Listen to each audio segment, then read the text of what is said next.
Good morning, Cougars. Hope you have a great Thursday. Today is February the 24th, 2022. Happy Black History Month. If you could, please stand for the Pledge of Allegiance with Berkeley. Berkeley, please take it away. I pledge allegiance to the flag of the United States of America and to the republic for which it stands, one nation, under God, indivisible, with liberty and justice for all. Please be seated.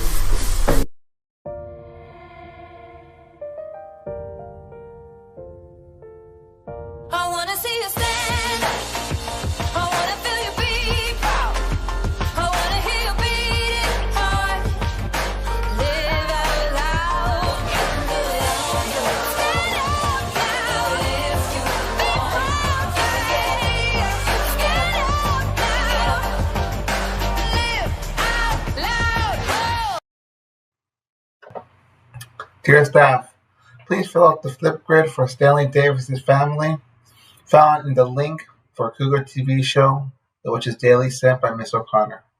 Again, staff, please fill out the flip grid for Stanley Davis family, found in the link for Cougar TV show. Thank you. Cougar Country, here is some family news. Congress Middle School would like to welcome the following new Cougar staff: James Moulton, media clerk, and Ashley Campbell, paraprofessional. And we'd also like to congratulate Miss Indy on her promotion to head custodians at Carver Middle School. Her last day was January 28, 2022. Congratulations to all. Congress Middle School's Black History program and a tribute to Stanley Davis will air live during Period 5 and Period 6 on February 28, 2022. That's next Monday. Faculty and staff are asked to wear red, black, and white. Again, faculty and staff are asked to wear red, black, and white.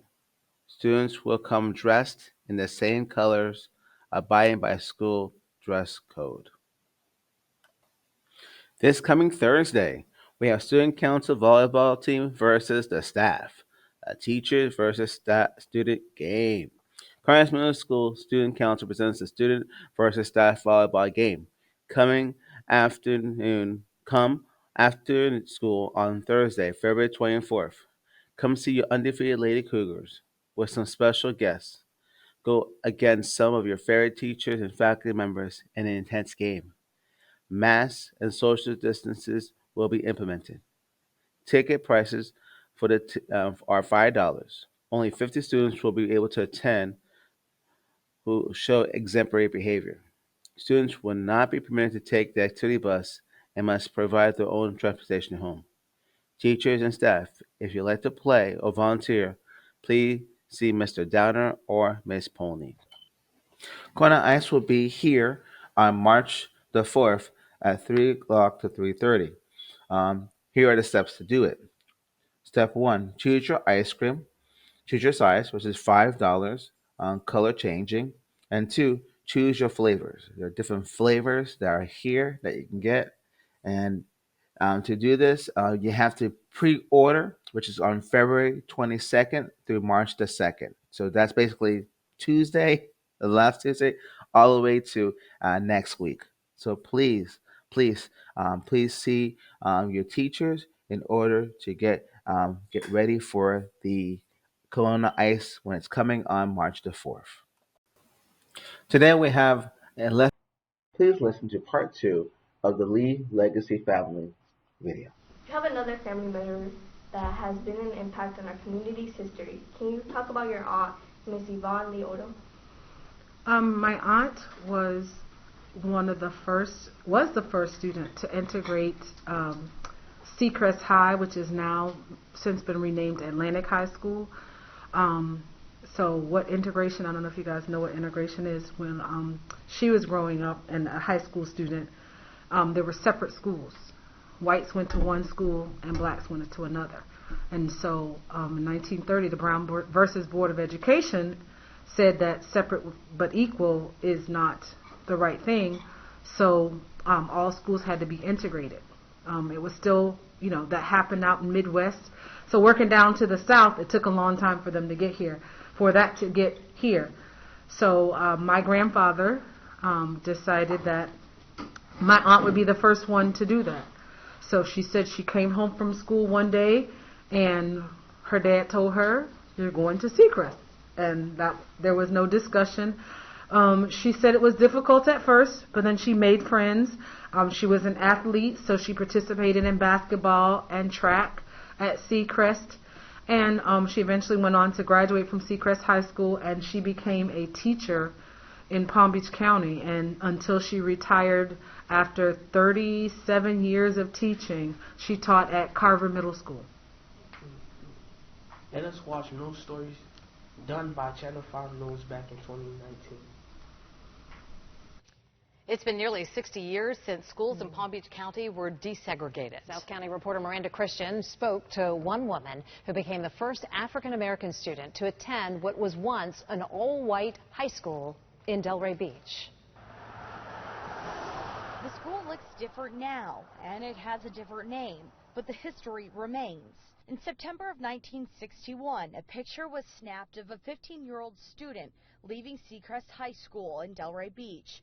She was the first African-American student to attend the high school. As a 15-year-old, I was simply just going to school. Yvonne Lee Odom says her 15-year-old self didn't quite realize the historical impact of her first day at Seacrest High. One thing I did have in my mind that I said to myself, if I'm going to integrate, I'm going to integrate. So I went to everything the school had. Just last week, the city of Boynton Beach honored Odom for what she did 58 years ago. Odom spent 45 years as a teacher in Delray Beach. She instilled her experience into her teaching. And when kids are given circumstances that they have no control, they have to do that self-talk to, say, okay, I can do this. She also says she never wanted to disappoint her father and teaches children the same thing. Find somebody you don't want to disappoint. It could be your grandma, it could be your auntie, it could be a teacher. But when you live your life that you don't want to disappoint somebody, then you'll do the right thing. In Delray Beach, I'm Miranda Christian, WPTV News Channel 5. In the video, she mentioned how she respected her father. Can you elaborate on that?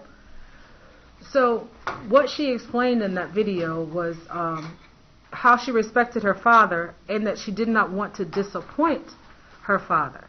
And so that was something that she taught her kids as an educator, that find that person that you don't want to disappoint, whether it's your parent, your mother, your father, or a teacher, or someone else significant in your life that you don't want to disappoint.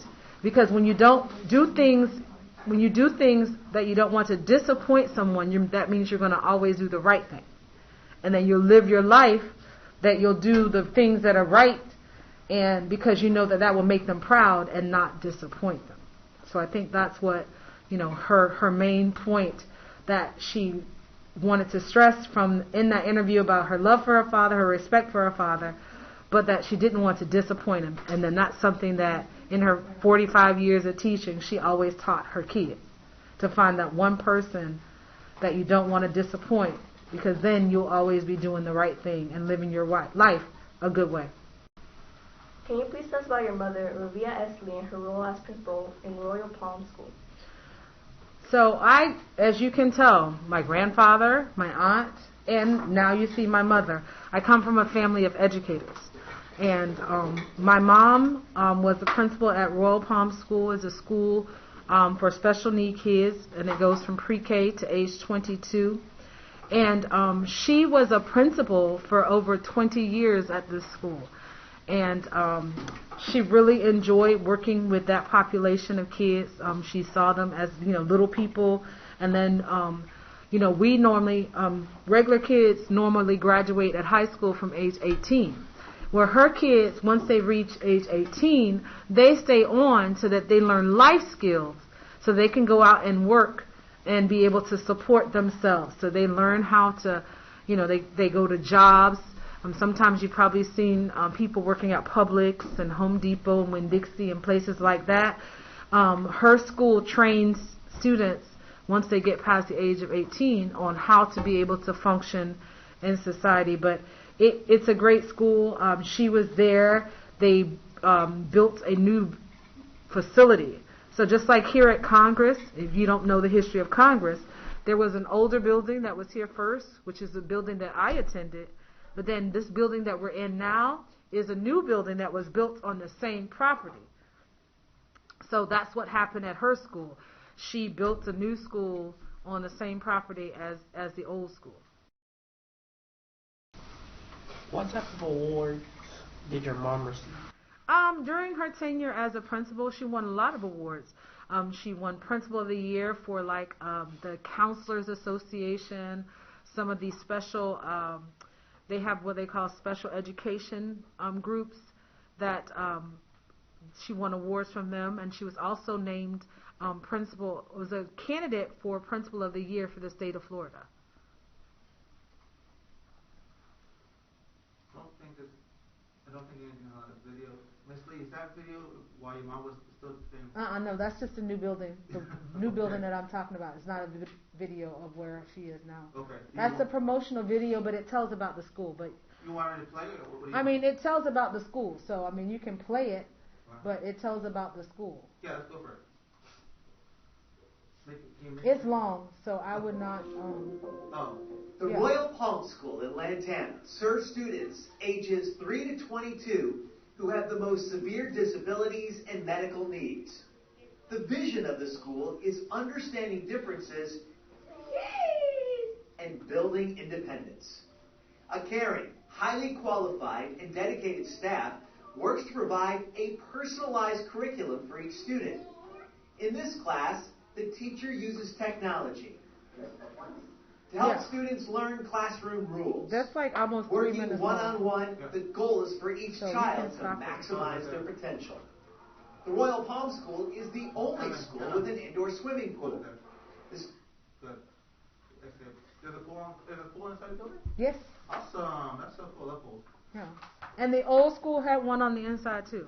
I've never been to a pool. Huh? I've never been to a pool. Really? Nope. You never been to a pool? What? Huh? Only been to the beach once, and that was in Haiti. Wow. That was 2017. That's the thing we take for granted, huh? Yeah. That means you don't know how to swim either. No, that's not good. When I was in high school, and when I was in Michigan, they forced everybody, they have to learn how to swim. There's a pool in the school. So everyone had to learn how to swim. It was part of PE. I learned how to swim as a kid. Yeah. In the neighborhood. In the neighborhood pool? Mm-hmm. By the way, we have Miss Pinckney's mom. What's her name? Miss Jones?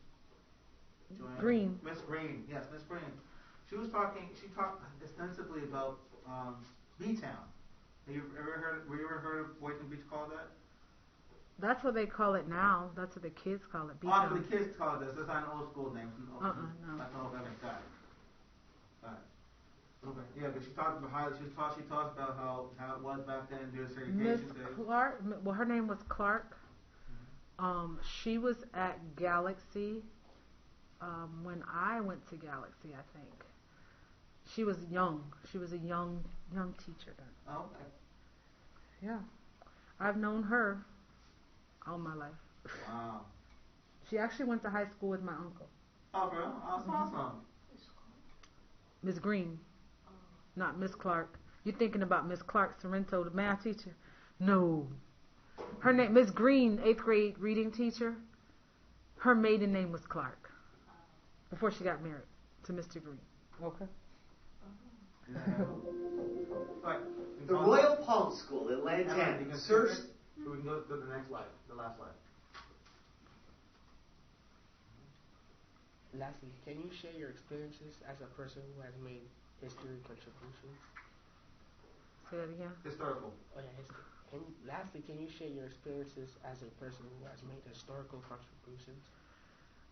So you've seen part of my history as a person of color in this community.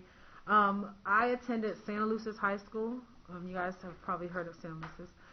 When I was attending Santa Lucis, I was the first African American student council president at the school. So it was the first time student council is a big thing in high schools. Student councils put on a lot of the activities for students, like homecoming dances and proms and things like that.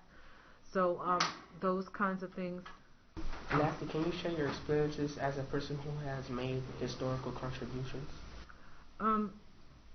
As a member of, I guess I would say, like my Lee family, you can see based on my grandfather, my grandmother, my mother, we are people that it's our passion. That's just what we do. I grew up in a household and in an environment where, we did things for other people. That was just, if someone was in need or someone needs some help, we did that. And I think that's kind of what education is. It's not a career where you make a whole lot of money, but you do make a whole lot of impact. And in choosing what I was going to do with my life, I decided to be a teacher, to help kids, to help people. I enjoy it. I've always, in my past, been a person to not do what everybody else does, and being as sometimes you call it, I guess the word for it sometimes is trailblazer. So, reflecting on that, and when you say historical, at San Luis High School, where I went to high school, I was the first black student council president that they had. So that was something historical because that school had never had one.